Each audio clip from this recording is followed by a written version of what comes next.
Գիրեք կարելի ասել վերածնվել է այստեղ, որտեվ Արցախում դե 2004 թվականից ստեղծված կար նվագախումբ, Արցախի պետական կամերային նվագախումբ եւ հայտնի իրադարձություններից հետո բռնի տեղանումից հետո այդ նվագախումբը դադարեց իր գոյությունը եւ ստեղծագործական կյանքը եւ Տիգին Պապյանի, չգիտեմ ոնց ասեմ, Հասմիկի այդ ինիցիատիվայով եւ իր միտքներ դա վերականգնել, վերածնել այդ նվագախումբը եւ ինձ թվում է Հասմիկ ավելի լավ դրա մասին կարող է պատմի, հա, եւ բավականին երկար բանակցություններ էին եւ թղթաբանություն եւ այլն, այսինքն հա process-ը բավական երկար էր, բայց կարելի ասել, որ 2023-ի վերջից այդ միտքը առաջացավ եւ 24-ի արդեն 2024-ի ամռանը կարելի ասել արդեն գոյություն ուներ այդ հուլիսի 5-ին, հա, այդպիսի փակ համերգ պրեզենտացիա մենք արեցինք այդ նախնական բանով կազմով, որը մնացել էր տեղանումից հետո։ Իհարկե երկար տևեց թղթաբանությունը եւ նորից վերստին կազմավորումը, քանի որ պետական աջակցություն չկար եւ առաջ 2004-ին, երբ որ իրենք կազմավորվեցին, այդ ժամանակ Արցախի կառավարությունը հովանավորում էր նաեւ եւ իրենք ուղղակի ենթարկվում էին եւ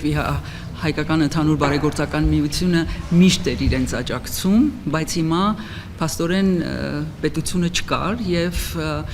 միայն այդ իմաստով էր դժվար, որ պիտի հասկանայինք ինչպես պիտի դա ձևակերպենք եւ բայց ստեղծեցինք հիմնադրամ, որի հիմնադիր տնօրենն եմ ես եւ հոգաբարձուների խորհրդի նախագահը եւ այլն, այդ բոլոր տեսակի պաշտոնները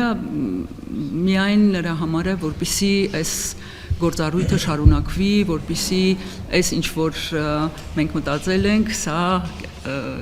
կյանքի կոչվի, Փարք կյանքի կոչվել է, հիմա մնում է ուրեմն շարունակությունը, որ դա կարողանանք շարունակել։ Միտքը եկավ Նարեկից, Ախնազարյան, երբ ինքը զանգարեց եւ այդ գաղափարի մասին ասեց, իհարկե որպես հայ երաժիշտ կարծում եմ, որ շատ կարեւոր է, որ յուրաքանչյուրս աջակցենք այդ գաղափարին եւ ոչ միայն արցախցիների պահով, բայց ընդհանրապես երբ որ նաեւ ինչ որ չգիտեմ, նվագախումբ է ստեղծվում, որը որ պետք է աջակցել, հիմա ես կարծում եմ իմ անձով կայանում եմ որպես աջակցության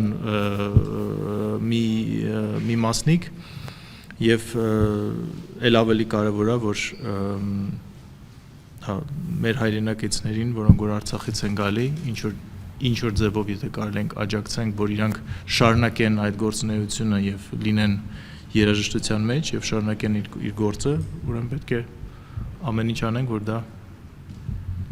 կարողանանք կայացնել եւ շատ ուրախ եմ, որ Նարեկը այդ դրանով զբաղվում է եւ հույսով եմ, որ երկարատև դա բնույթ կկրի եւ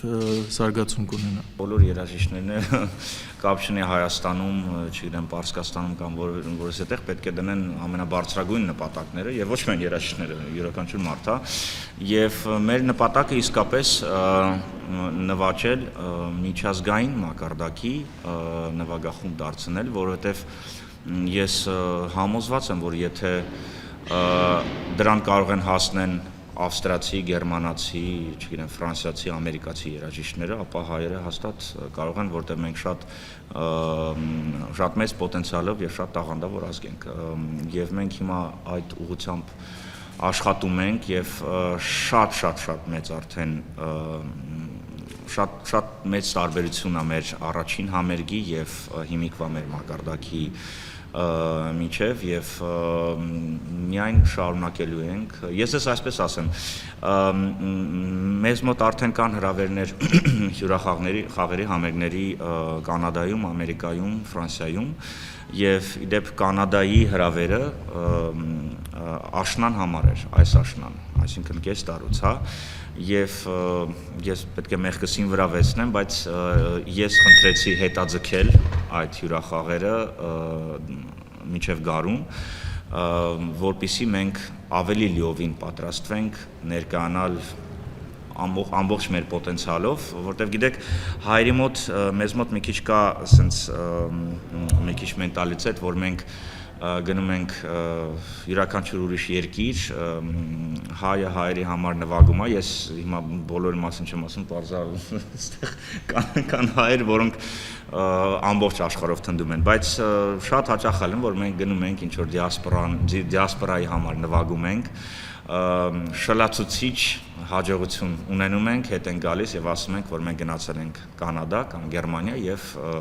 այնտեղ հաջողություն ենք ունեցել։ Դա շատ կարեւոր է երկեմ մեր հայրենակիցների համար արտասահմանում նվագելը եւ դա շատ մի մեծ մասնիկն է մեր համար, բայց ես ուզում եմ, որ մենք հաջողություն ունենանք Կանադայում կանադացիների առջև, Ամերիկայում ամերիկացիների եւ այլն եւ այլն։ Եվ դրա համար մենք պետքա հասնենք այն մակարդակի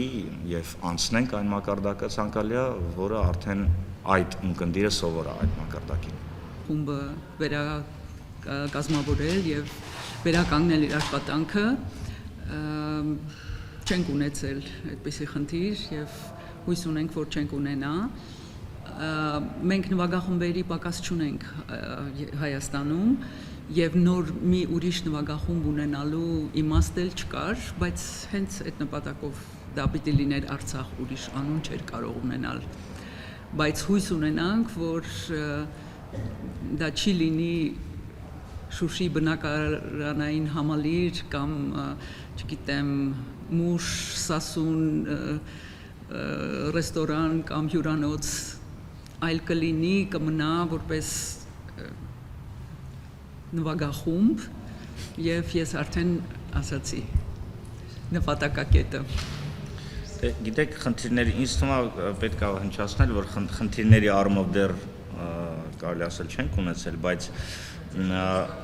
ինչպես Սերգեյ ասաց, մի փոքր հարց կա ֆինանսավորման, որ այդքան էլ փոքր չի։ Անվան շնորհիվ, չգիտեմ ոնց է ճիշտ ասել, հա, կամ պատճառով երևի սխալ ասել, հա, մենք անունը գիտակցաբար ուզում ենք պահպանենք եւ դա մեր նպատակն է։ Ֆինանսավորումը բավականին դժվարանում է, որտեղ շատ աղբյուրներ ֆինանսական, հա, լինեն դա մասնավոր կամ պետական, այդ անվան պատճառով արդեն չեղարկվում են, այսինքն հնարավոր չեն, դրա համար մենք պետք է գտնենք ինչ-որ ուրիշ ֆինանսավորում, որտեղ մենք շատ երախտապարտ ենք HBU-ին մեզ հովանավորելու համար, բայց այդ պայմանավորվածությունը այդ պրոյեկտի եղել էր այն ժամանակ, երբ նվագախումբը 14 հոգանոց էր։ Հիմա մենք ինչա՞։ Դե ընդդիմադիր աճ ցախ բան ես ինչ լավ։ Այո, դուք ասեք ովքեր են։ Ընդդիմադիրը դուք արդեն քաղաքականացնում եք, եկեք չանենք դա ինձ չէ, ես էլ եմ կատականում, իրականում մեզ համար շատ կարևոր է սա այս բանը, հիմա դուրջ եմ ասում, կատակից ելնելով չքաղաքականացնել ինձ համար շատ կարևոր է, սա շատ կարևոր սիմվոլ է եւ կարևոր սոցիալական եւ երաժշտական պրոյեկտ է, բայց ինչ որ քաղաքականությունը ինձ թվում է մշակույթում անիմաստ բան է եւ հիմա մենք եթե մեզ ինչ որ լսեն մարդիկ, ով ուզում են աջակցեն, մենք շատ ուրախ կլինենք կամ կազմակերպություններ։ Թույլ տվեք ասեմ, որ ես գրեթե վստահ եմ, որ օրը կգա, որ մարդիկ իրենց պատիվ կհամարեն օգտակար լինել, աջակցել եւ այդ օրը գալու է, վստահ եմ։